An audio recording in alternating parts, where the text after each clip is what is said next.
Hey everyone, so I just wanted to talk real quick about where I am with the pony reviews and also give a few quick thoughts about how the season has been going so far, since I know my reviews have been taking a while. So at the time of this recording, the last review I did was Three's a Crowd, and I'm still working on the Pinky Pride review, right after For Whom the Sweetie Belle Toils just aired. Which, by the way, I'm also working on a review of For Whom the Sweetie Belle Toils because that episode was just so good. So yeah, I realize I'm running a bit behind, and part of that is because of real life and other work that I've had to get done, but part of it is also because of episodes like Mod Pie, where I seriously need more time just to figure out what to say about it. Not that that's necessarily bad. If anything, Season 4 has been reminding me a lot of Season 1, with a handful of episodes that are genuinely brilliant. But then Season 1 also had a lot of episodes like Over a Barrel, where I initially had a very neutral reaction, but then I warmed up to it later. That's kind of why I only did a first impression of Princess Twilight Sparkle, because of certain parts of it that I had a problem with, but I want to give it some time before going back and doing a full review later. Another episode is It Ain't Easy Being Breezy's, which I really don't think is as bad as a lot of people have been saying, but I've got to be honest, it's also taken me some time to really appreciate the Breezes themselves. Oh, and speaking of Fluttershy episodes, there's also Philly Vanilli, which actually has the potential to be one of my favorite episodes, but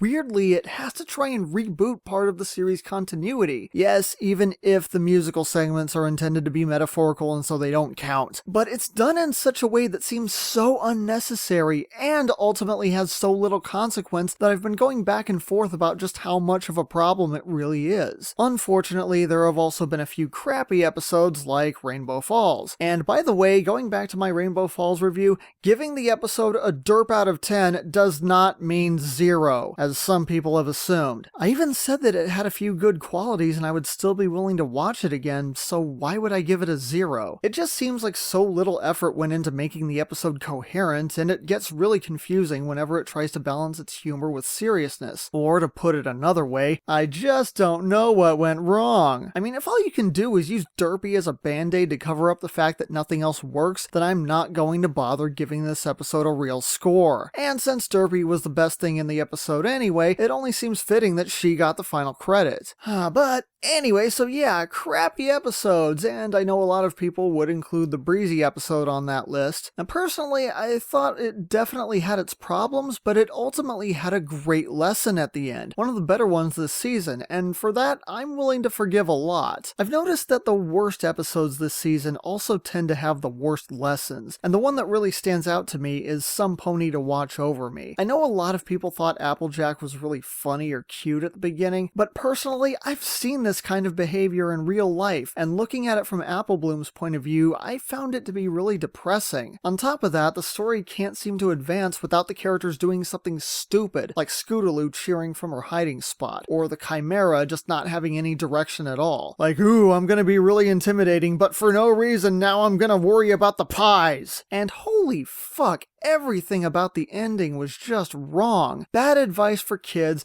and absolutely no parent figure in Applejack's position would ever react the way that she does here. Though thankfully this kind of episode seems to be the exception. So overall, I think Season 4 has been a big improvement over Season 3. It just happens that we've had a long string of episodes that were pretty meh or just okay. Also, I find it tragically ironic that we had a whole episode talking about how important Spike is, and so far every episode since then has been treating him like garbage, except For Whom the Sweetie Belle Toils, because that episode's fucking awesome. Now, depending on how much I have to say about each episode, I think from this point forward I'm probably going to be alternating more between newer and older episodes, if only so I have something more recent to talk about while also getting caught up. Now, for anyone worried about getting lost, I'm also going to be updating my Season 4 playlist so that you can watch the episode reviews in order. So that's it for now, stay tuned, and I'll see you again very soon.